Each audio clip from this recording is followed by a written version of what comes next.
ॾुखोयनि वञाण कुले फाटो कंजरो वञनि गुंदर गॾियूं लोकन अचनि पाण सूर नसां साण नंढे ई नीं कयो।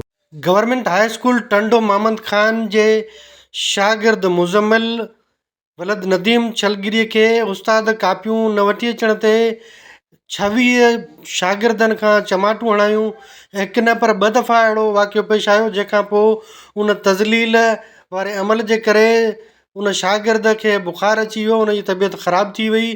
अहिड़े क़िस्म जा बयान वीडियो छोकिरे ऐं उनजे वालिद जा सोशल मीडिया ते वायरल थिया।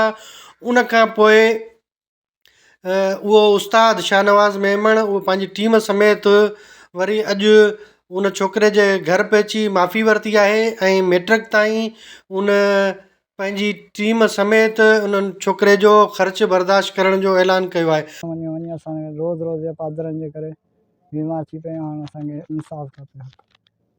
तव्हां स्कूल कोन पिया वञो?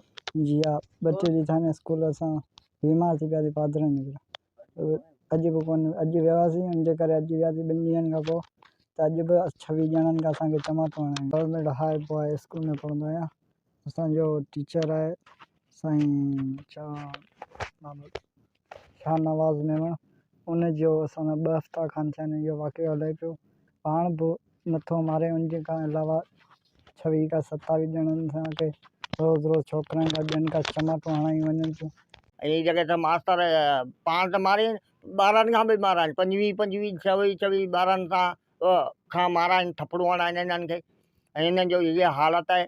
असांजो को इंसाफ़ कयो वञे। अहिड़ा कई ग़रीब मिसकीन आहिनि जिन्हनि वटि को जेॾीमहिल का शइ आहे केॾीमहिल कान्हे। यकदमि इहो किथां पैदा थींदो सामान? किताब आणे ॾे, हीअ आणे ॾे, रजिस्टर आणे ॾे, कोन्हे त भई हिकिड़े टाइम ते असीं पाण मज़ूरी करियूं खाऊं, केॾीमहिल हफ़्तो 15 ॾींहं थिया आहिनि मूं वटि कमु बि कोन्हे। छा कयो वञे? उहा मास्टर जेके आहिनि से माना ॿारनि जूं बेइज़तियूं कनि। का शइ आहे केॾीमहिल कोन्हे, जेको थो मज़ूरी आहे कोन। 3-3 4-400 रुपया किथां रजिस्टर एतिरा आणिजनि।